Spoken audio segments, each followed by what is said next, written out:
नमस्ते प्यारे बच्चों। तो देखिए यहाँ पर एड ग्रेड अभ्यास पुस्तिका कक्षा छठवीं की भाषा भारती और हमने इसमें जो है 1 से जो हमारे 4 तक के इसमें पाठ दिए गए थे वो हमने कंप्लीट कर लिए हैं।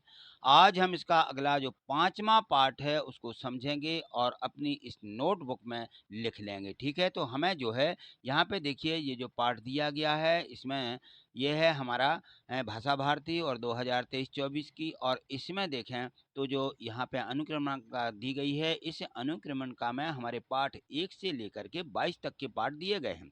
ये सभी हमें कंप्लीट करना है जी, क्योंकि वार्षिक परीक्षा में जो प्रश्न है इसी पाठ में से पूछे जाते हैं। जो इसमें जो हमारी एड ग्रेड है यहाँ देखें पाठ 5 दिया गया है, इसमें दिया है। तो पाठ 5 में है व्याकरण। क्या है? व्याकरण। पाठ के पूर्व की कुछ तैयारी है जो ये व्याकरण है। इसके पूर्व जो दिशा निर्देश दिए रहते हैं इन सभी को हमें पहले एक बार पढ़ लेना है, ताकि हमें इनमें से भी बहुत सी जानकारी इस पाठ के माध्यम से मिल जाती है कि हमें इसमें पढ़ना क्या-क्या है, ठीक है ना? तो यहाँ देखें सर्वप्रथम तो इसमें हमें ध्यान देने योग्य बात होती है कि यहाँ पे जो जानकारी दी जा रही है, कुछ चीज़ें ऐसी हैं जिनसे हमें परिचय करवाया जा रहा है। यहाँ शब्द आए हुए हैं, संज्ञा, संज्ञा के भेद, इनका विस्तार से यहाँ पे हम अध्ययन करेंगे। तो यहाँ देखिए जैसे मान लीजिए यहाँ एक पैराग्राफ यानी अपठित चीज़ दी गई है, इसको अपठित गद्यांश भी कहा गया है। देखिए यहाँ पे हम पढ़ें तो राम और श्याम जब जंगल में पहुँचे, तब उन्हें सामने से नदी नाले के पास बहुत से पशु मिले। थोड़ी देर दूर और चले कि शेर भी वहां पे दिखाई दिया और उसको देखकर भी डर गए। श्याम ने चतुराई से काम लिया। उसने राम को पेड़ पर चढ़ जाने की सलाह दी। दोनों सहमत होकर पेड़ पर ऊंचाई तक चढ़ गए। थोड़ी देर में कुछ व्यक्ति हथियार लेकर आते हैं, ठीक है ना, और व्यक्तियों को देख करके शेर जो है भाग जाता है। तो अब देखिए यहाँ पे जो गद्यांश दिया गया है, तो यहाँ जो ये गद्यांश है इसमें ध्यान देने योग्य बात है कि इसमें जो नीचे देखिए यहाँ पे अंडरलाइन की गई है, इनको रेखांकित किया गया है। राम, श्याम, जंगल, है ना? ये देखिए नदी, नाले, और यहाँ डर, यहाँ शेर, है ना? चतुराई, और देखें तो ऊंचाई, व्यक्ति, ये जो अंडरलाइन शब्द किए गए हैं। तो हम देखते हैं जिन शब्दों में अंडरलाइन किए गए हैं यहाँ पर देखें तो इसमें बताया गया है कि ये रेखांकित शब्द जो हैं इनको यहाँ पे ध्यान से पढ़िए। क्या क्या बताया गया है? रेखांकित शब्दों में सबसे पहले राम और श्याम। तो राम श्याम क्या है? कोई एक व्यक्ति हैं और ये व्यक्तियों के नाम हैं, ठीक। अब इसके बाद देखें कि यहाँ पे कुछ शब्द ऐसे आए हैं, पशु, शेर, व्यक्ति, नदी, नाले, ये जाति है। क्या है? ये जाति बताई जा रही है। यहाँ देखें गुण, धर्म, दशा, भाव का बोध करा रहे हैं, वो वाले शब्द हैं डर, चतुराई, ऊंचाई, है ना? इनसे जैसे ही हमें इनका गुण का बोध होता है तो यहाँ पे देखें तो धर्म, दशा और भाव, ये भाव उत्पन्न कर रहे हैं हमारे अंदर, डर, चतुराई, ऊंचाई। तो अब यहाँ देखें ये जो हमने यहाँ पे शब्द देखे अंडरलाइन जो किए गए थे, तो यहाँ पे देखें ऐसे शब्द जो किसी व्यक्ति, स्थान, जाति, वस्तु या भाव का बोध कराते हैं उन्हें संज्ञा कहते हैं। क्या कहते हैं? संज्ञा। तो ये संज्ञा की परिभाषा है, ये हमें बिल्कुल याद रखना है और इसको आप अलग से अपनी नोटबुक में लिख लीजिए कि यह कहलाती है संज्ञा। जो शब्द किसी व्यक्ति, स्थान, जाति या वस्तु या भोग का भाव का बोध कराते हैं वो संज्ञा कहलाती है। तो यहाँ देखें संज्ञा जो दी गई हैं, संज्ञा कितने प्रकार की होती हैं, तो यहाँ देखिए कुछ इसके उदाहरण भी दिए गए हैं, ठीक है। तो यहाँ देखो कौन कौन सी संज्ञा दी गई हैं। यहाँ पर संज्ञा के जो है व्यक्तिवाचक संज्ञा, जातिवाचक संज्ञा और भाववाचक संज्ञा, यानी संज्ञा के 3 प्रकार होते हैं और यहाँ पे दिए गए हैं। तो देखिए व्यक्तिवाचक संज्ञा किसे कहते हैं, जातिवाचक किसे कहते हैं, भाववाचक संज्ञा किसे कहते हैं, क्या होती है ये।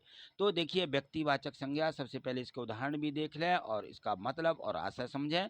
जिसे किसी एक ही वस्तु या स्थान के नाम का बोध होता है उसे व्यक्तिवाचक संज्ञा कहते हैं। किसी विशेष एक ही रहता है उसमें। तो इसमें जैसे आया राम अकेला, श्याम, भोपाल, इंदौर, सरिता, रामायण, ये एक ही हैं। क्या है? ये एक ही वस्तु हैं या किसी एक ही व्यक्ति के नाम और कोई एक स्थान है, तो इसे हम क्या कहेंगे? व्यक्तिवाचक संज्ञा। अब जातिवाचक संज्ञा, जिससे केवल व्यक्तियों, स्थानों और वस्तुओं आदि की पूर्ति, समूह का बोध भी कराते हैं, इनकी पूर्ति भी होती है और ये समूह का बोध कराते हैं, यह जातिवाचक संज्ञा है।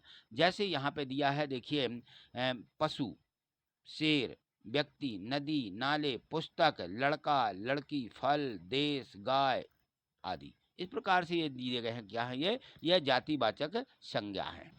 यहाँ पे देखें भाववाचक, जिससे किसी वस्तु या व्यक्ति अवस्था का बोध होता है, जैसे डर, तो हमें क्या हुआ यहाँ पे? एक भाव उत्पन्न हुआ डर का। चतुराई, चतुराई यानी होशियारी। ऊंचाई, मित्रता, प्रशंसा, किसी की प्रशंसा करना। बचपन, बुढ़ापा और शत्रुता के गुण, दोष, स्वभाव ये होते हैं। तो ये क्या कहलाते हैं? ये भाव हमारे अंदर होते हैं, इनको भाववाचक संज्ञा कहते हैं। ठीक, यहाँ देखिए, यहाँ बहुविकल्पीय प्रश्न दिए गए हैं। एक प्रश्न है, उसके 4 विकल्प हैं, उसमें से जो सही है वो हमें यहाँ पे लिखना है।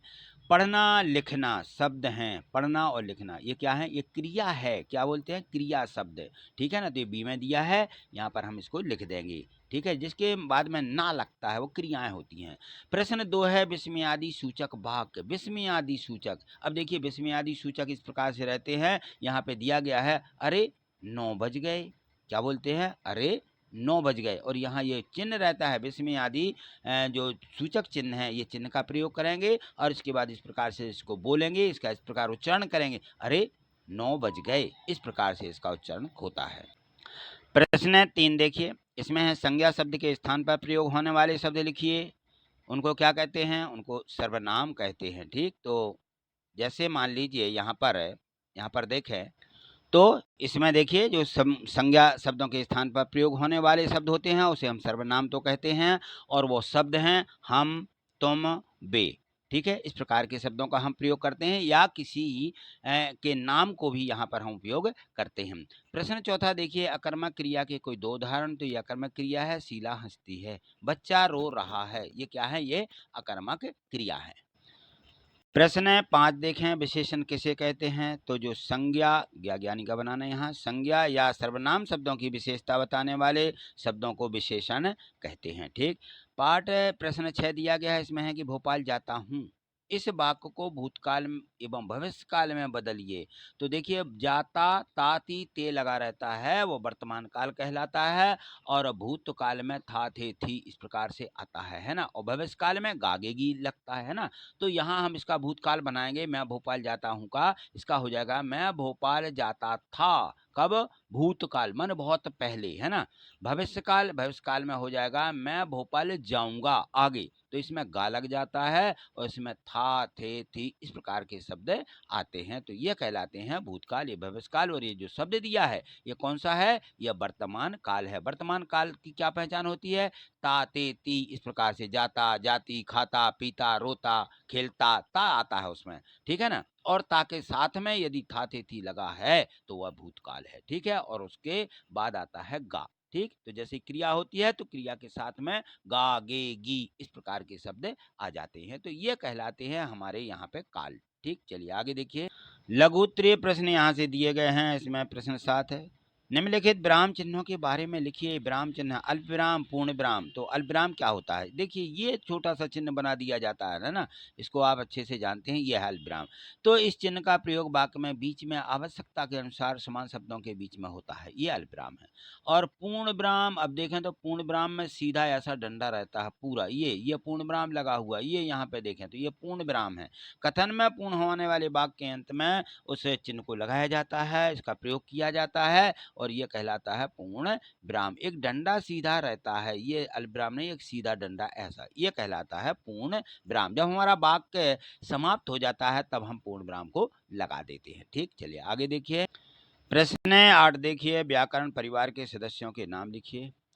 तो व्याकरण परिवार, जो व्याकरण है इसमें श्रीमान संज्ञानंद, श्रीमती क्रिया देवी, जो हमारे यहाँ पे परिवार के सदस्य हैं व्याकरण के, सबसे पहले संज्ञा से शुरू होते हैं, तो हम क्या लगाएंगे? श्रीमान संज्ञानंद, श्रीमती क्रिया देवी माने स्त्रीलिंग, सर्वनाम, ठीक है, यह विशेषण है, तथा क्रिया विशेषण। इस प्रकार के हमारे यह परिवार के सदस्य हुए, व्याकरण का परिवार है ये पूरा। ठीक है, प्रश्न 9 देखिए, हिंदी भाषा को हिंदी कहना कैसे शुरू हुआ? तो फारसी बोलने वाले जो सिंधु थे वो सिंधु को हिंद कहती, थे। इसलिए इस देश की भाषा जिन्होंने हिंदी कह कर के पहचान दी थी कि ये हिंद है, हिंद।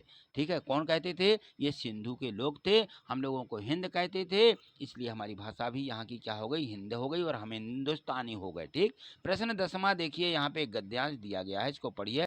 तो गद्यांश है, इसमें देखें तो निम्नलिखित गद्यांश को हमें पढ़ना है, छांट करके जो प्रश्न दिए उनके उत्तर लिखना। भोपाल एक सुंदर बड़ा शहर है, वहाँ सड़कें बहुत चौड़ी हैं, सड़कों के किनारे में बहुत हरियाली दिखाई देती है, वहाँ बड़े बड़े बगीचे भी हैं, पटरियों से आती जाती नीली लाल रेलगाड़ियों की आवाज़ हमें सुनाई देती है। अब देखिए यहाँ पे जो शब्द आए हुए हैं उनको छांट करके सुंदर, चौड़ी, हरियाली, बड़े बड़े, नीली और लाल, ये यहाँ पे शब्द आए हुए हैं। ठीक है, यहाँ से प्रश्न 11 देखिए।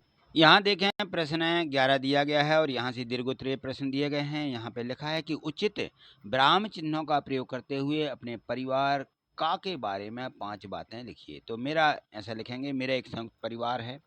ठीक है, यहाँ पर अर्धविराम लगाएंगे। मेरे परिवार में सभी लोग मिलकर रहते हैं।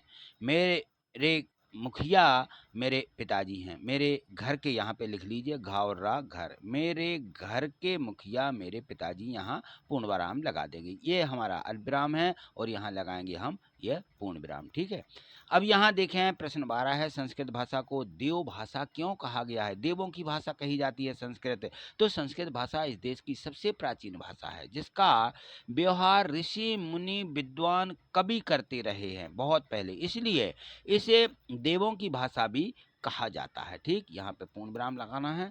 इस प्रकार से ये जो प्रश्न है 1 से 12 तक के दिए गए थे, हमने इस पाठ के माध्यम से सभी समझ लिए हैं, इसकी व्याकरण समझी है। ठीक है ना, तो इसको अच्छे से 2-3 बार जरूर रिपीट करिएगा और इसको जितनी इसमें व्याकरण आई है उन पर विशेष ध्यान दीजिए, क्योंकि व्याकरण ही जो हमारी हिंदी में होती है, व्याकरण एक मुख्य पहलू है हमें आगे भाषा को सीखने के लिए। ठीक है, तो चलिए आज इतना ही, मिलते हैं अगली वीडियो के माध्यम से। आगे देखने के लिए चैनल को सब्सक्राइब करके रखिए और वीडियो को लाइक करते जाइए। ठीक है, थैंक यू, धन्यवाद।